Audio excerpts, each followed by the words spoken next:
Assalamualaikum warahmatullahi wabarakatuh. Alhamdulillah la haula wala quwata illa billah.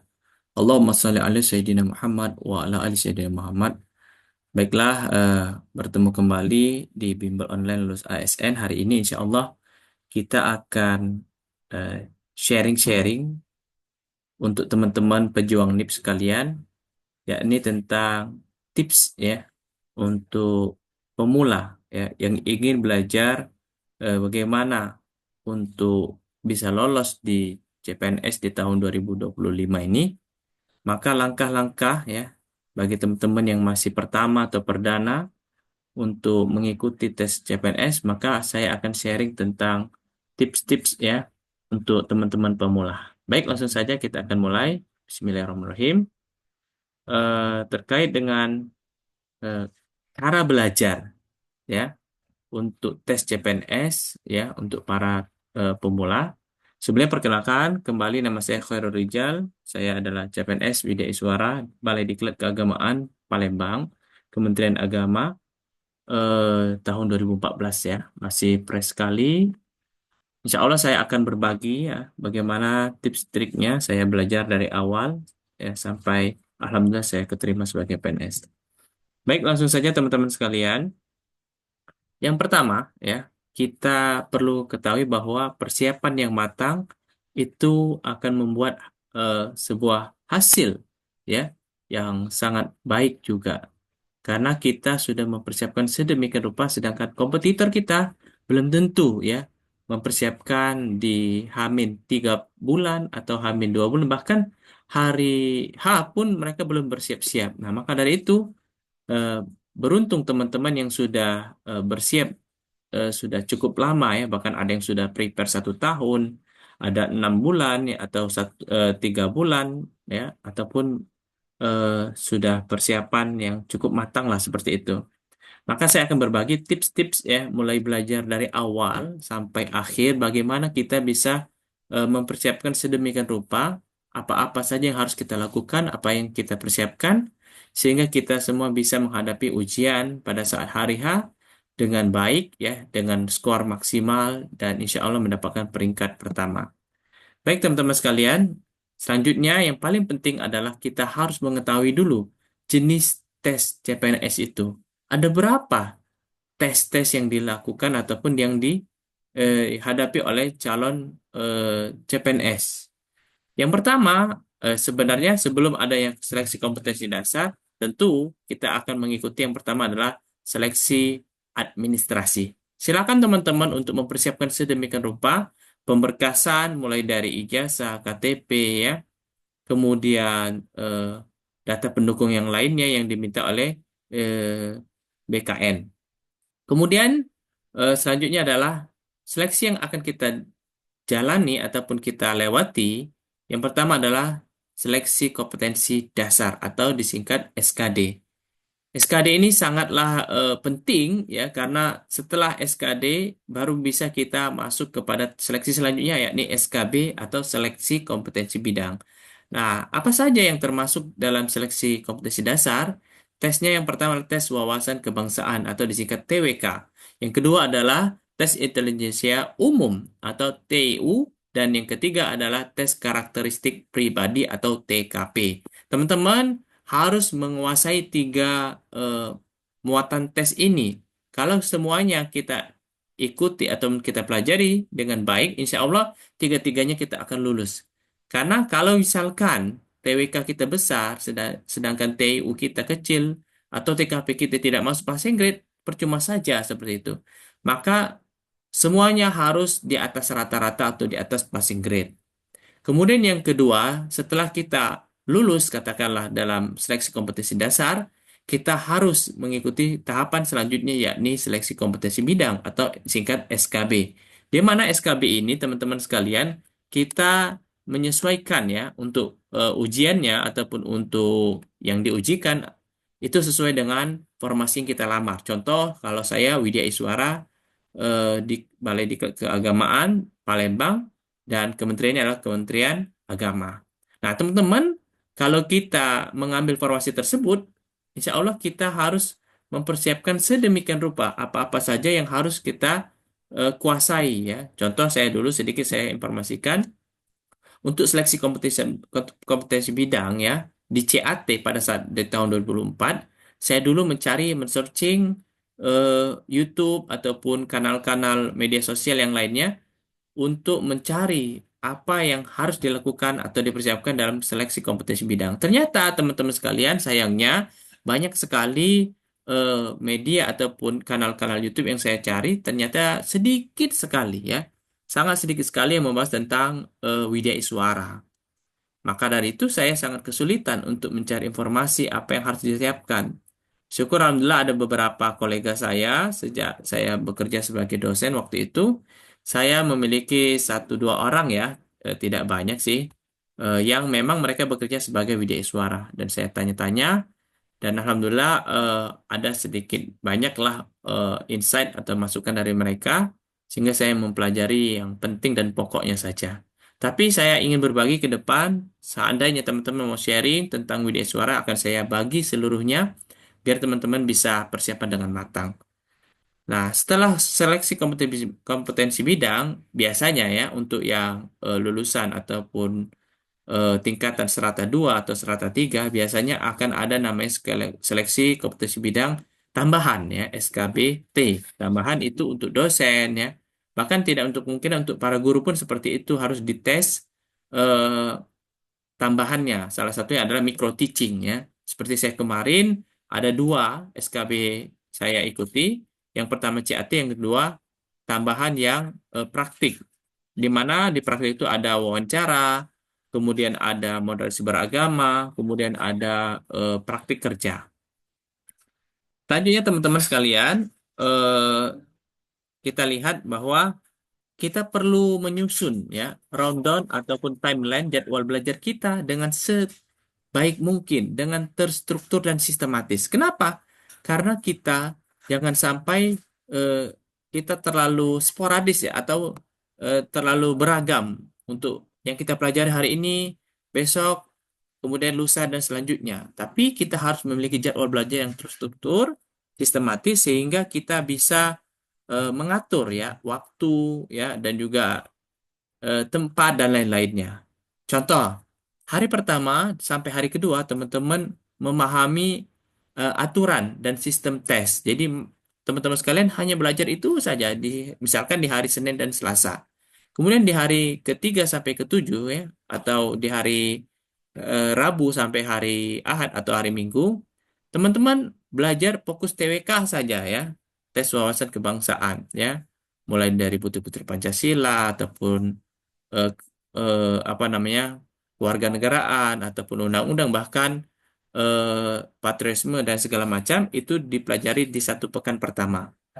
Nah, kemudian teman-teman sudah masuk ke pekan selanjutnya yakni pekan kedua menjelang pekan ketiga. Teman-teman sekalian belajar ya, belajar tentang TIU ya, secara teori maupun latihan atau simulasinya.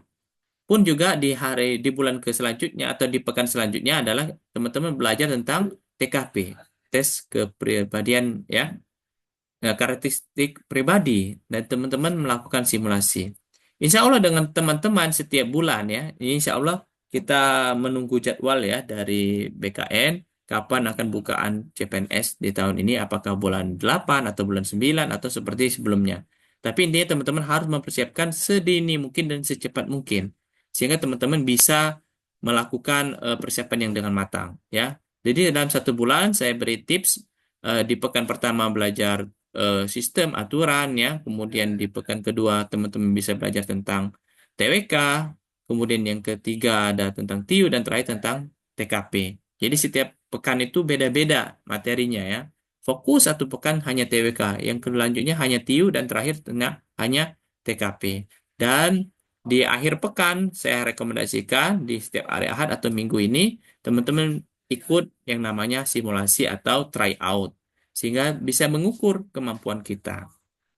Teman-teman yang paling penting dalam pembelajaran ini ada namanya teknik Pomodoro. Apa itu Pomodoro ya? Saya akan sedikit spill tentang apa maksud dari teknik Pomodoro ini. Teknik ini adalah teknik manajemen waktu untuk meningkatkan fokus teman-teman sekalian dan produktivitas kita. Kenapa? Karena dalam pelaksanaannya, teknisnya nanti teman-teman ketika belajar pasti akan mendapati kebosanan, ya, ngantuk, ya, tidak konsen, bahkan main gadget dan segala macam. Tapi kalau teman-teman gunakan metode ini, teknik ini, maka insya Allah teman-teman akan diberikan kemudahan dan kelancaran dalam proses pembelajaran, bahkan mengoptimalkan, mengefisienkan, bahkan mengefektifkan waktu belajar teman-teman. Bagaimana caranya? Yakni 25 menit fokus belajar saja, ya. Belajar, fokus, ya. Mungkin bisa dilimitasi dengan timer, pakai HP atau gadget teman-teman.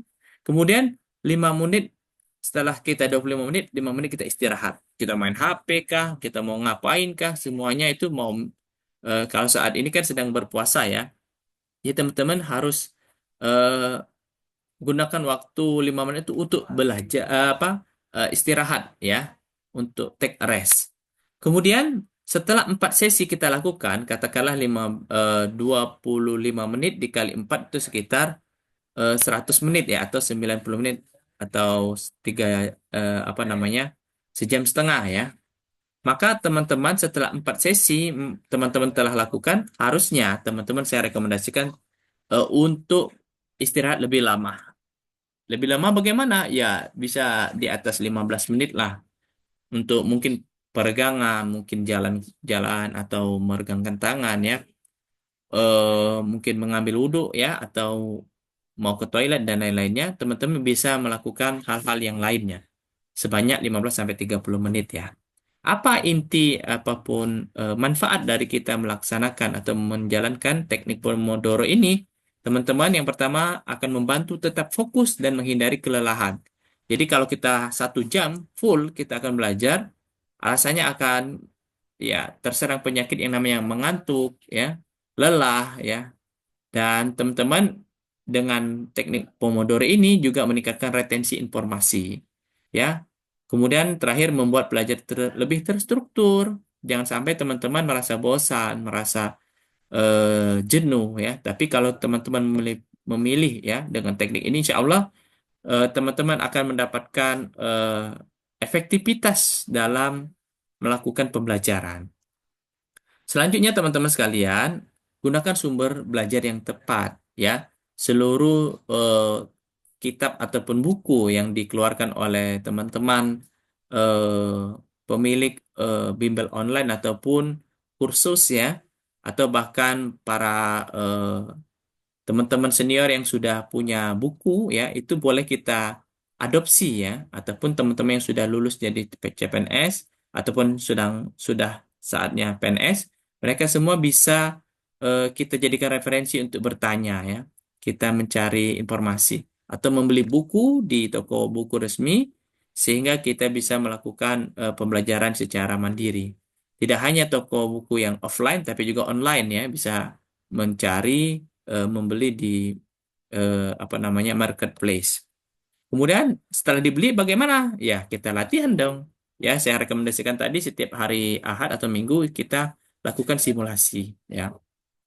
Kemudian grup diskusi teman-teman perlu dapati ya, yang atmosfer ya, sehingga teman-teman bisa menjaga kondusivitas semangatnya ya.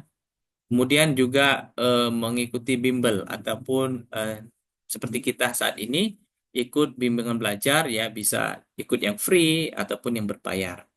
Dan yang paling penting teman-teman, teman-teman harus mencari tahu ya, soal demi soal dari tahun ke tahun sehingga teman-teman bisa memahami pola ya. Biasanya ini lebih banyak ke logika seandainya pada saat di TWK ya. Maksudnya kita pengembangan soal itu dengan logika, artinya tidak saklek. Misalkan Undang-Undang Nomor 17 tahun 2017 misalkan. Contoh ya. Itu tentang apa? Tidak seperti itu ternyata soalnya ya untuk tahun 2024 lalu. Karena saya sudah pengalaman 2 tahun ikut CPNS, Alhamdulillah di tahun kedua saya lulus. Tapi teman-teman perlu mencari tahu informasi tentang pola ataupun eh, tips ya, ataupun bagaimana cara-cara ataupun ya soal-soal yang keluar pada tahun-tahun sebelumnya. Selanjutnya teman-teman sekalian, jangan lupa ya, latihan soal dan simulasi ujian. Ini penting ya. Nah, tadi saya rekomendasikan setiap Ahad atau hari Minggu terakhir itu belajar dengan simulasi. Tapi saya rekomendasikan juga setiap hari minimal mengerjakan 50 soal setiap hari. Kenapa? Semakin sering kita menjawab soal, semakin tahu kita cara polanya ya, menjawab dengan cepat, tepat, dan efektif. Nah, sedangkan di hari Ahad atau Minggu itu saya rekomendasikan untuk benar-benar simulasi ujian atau try out. Ya, kita gunakan waktu untuk mengerjakan soal 110 soal dengan 100 menit. Nah, kemudian kalau mau lebih efektif juga, teman-teman harus dikasih timer sehingga teman-teman belajarnya juga mengerjakannya tidak menghabiskan waktu yang panjang. Ya, seandainya 50 soal ini dihabiskan waktu berapa menit, sekitar 40 menit seperti itu misalkan. Kemudian evaluasi hasil latihan teman-teman, jangan lupa di mana letak kelemahan kita. Misalkan pada saat TIU ya, teman-teman mungkin lemahnya di aritmetika ya. Seperti saya dulu, saya belajar akhirnya ya dan lebih fokus kepada yang lemah tadi. Karena memang ketika kita lemah di situ, kita harus mencari tahu di mana titik lemah kita dan bagaimana solusinya biar kita bisa mengupgrade nilai kita, mengupgrade skor kita. Ya, insya Allah teman-teman ketika kita melakukan latihan rutin, insya Allah akan membuat peluang kita lolos itu lebih besar. Selanjutnya, persiapkan fisik dan mental teman-teman. Saya juga merekomendasikan untuk menjaga kesehatan ya. Teman-teman harus belajar, harus menghabiskan waktu setiap harinya. Tapi jangan lupa menjaga kesehatan, menjaga fisik itu jauh lebih penting. Bahkan saya tambahkan mental ini ada mental yang secara kejiwaan maupun kespiritualan. Jadi teman-teman harus menjaga tidur ya, jangan bergadang, jangan menghabiskan waktu main gadget ataupun main game online saja di malam hari, tapi gunakan waktu sebaik-baik mungkin sehingga teman-teman bisa menjaga kesehatan. Juga kesehatan mental teman-teman ya. Mental kita harus kita cas juga dengan spiritual. Bagi yang beragama Muslim bisa melakukan sholat tahajud kah, bisa sholat hajat kah, ataupun sholat sunnah yang lainnya. Dan teman-teman yang lainnya beragama lain bisa melakukan ritual yang sesuai dengan kepercayaannya masing-masing. Jangan belajar terlalu spontan ya, sehingga teman-teman, saya harus belajar. Tapi boleh saja kita memaksakan, tapi jangan sampai pada saat kondisi mental dan fisik kita sedang lemah ya. Makanya dihindari sekali. Maka rekomendasi saya untuk teman-teman untuk belajar itu bisa di pagi hari ya, sebelum sholat subuh ya bagi yang muslim, atau di pagi hari pukul 4 pukul 3 itu bagus ya. Karena kita benar-benar memiliki apa namanya kekuatan yang sangat luar biasa untuk belajar, untuk menyerap informasi. Kalau tidak bisa, bagaimana? Ya, pagi hari setelah sholat subuh, menjelang kita mungkin yang sedang bekerja, bisa melakukan pembelajaran dulu sebelum kita berangkat kerja. Itu cukup efektif. Atau teman-teman yang memang sedang free, ya, tidak ada kegiatan, maka teman-teman saya rekomendasikan di pagi hari setelah sholat duha atau pukul 8, teman-teman bisa start dan sekitar berapa jam ke depan bisa belajar, gitu ya. Dan teman-teman saya juga mengingatkan untuk teman-teman untuk menjaga kesehatan dengan olahraga ringan. Ya, jogging setidaknya, jalan kaki setiap pagi atau setiap sore, atau main badminton, main futsal laki-laki ya, atau perempuan mungkin bisa senam dan lain-lainnya. Sehingga teman-teman bisa menjaga kesehatan sampai hari H untuk tes, teman-teman mendapati kesehatan tubuh yang prima. Tetap tenang teman-teman dan percaya diri pada saat nanti tes. Insya Allah teman-teman bisa melakukan yang terbaik, do the best. Ya, teman-teman tidak ada perjuangan yang benar-benar matang ya dengan hasil mengecewakan. Tetapi saya berkeyakinan bahwa berpositif thinking bahwa teman-teman akan mendapati hasil yang terbaik karena teman-teman sudah mempersiapkan dengan sedemikian rupa dengan sematang mungkin. Oke. Teman-teman sekalian, selanjutnya adalah perlu saya ingatkan himbau ada tiga ya. Konsisten dalam belajar, memahami materi dengan baik. Seandainya kita tidak paham, harus dipahami sepaham mungkin ya. Dan jaga kesehatan fisik dan mental. Semangat teman-teman, sukses dalam tes CPNS nanti di tahun 2025. Saya doakan teman-teman bisa lulus semua dan masuk pada perankingan sehingga teman-teman bisa masuk ke tahap SKB dan teman-teman bisa melaksanakan tes SKB dengan maksimal juga sehingga teman-teman pada akhirnya apa namanya pada saat pengumuman ya diintegrasikan nilai SKB dan SKD, dan ternyata teman-teman masuk pada posisi ataupun formasi yang dibutuhkan, yakni di peringkat satu, ya. Kemudian teman-teman bisa melanjutkan dengan tahapan selanjutnya, yakni pengisian daftar riwayat hidup, penetapan NIP, dan pelantikan. Saya doakan semoga teman-teman sukses semua. Dan demikian yang dapat saya sampaikan. Jangan lupa teman-teman, ini referensi yang saya ambil dari Pan RB, kemudian BKN ya, dan aplikasi ataupun portal berita resmi yang lainnya. Jangan lupa teman-teman, sebagai informasi untuk teman-teman bisa melihat ataupun mengetahui secara update tentang informasi tentang CPNS tahun 2025 ini, jangan lupa diikuti atau di-follow IG dan media sosial kita, TikTok, yakni Bimbel Lulus ASN. Mudah-mudahan teman-teman bisa mengetahui ya update terkini tentang CPNS tahun 2025. Mungkin itu saya yang dapat saya sampaikan. Terima kasih atas atensinya. Saya akhiri. Wassalamualaikum warahmatullahi wabarakatuh.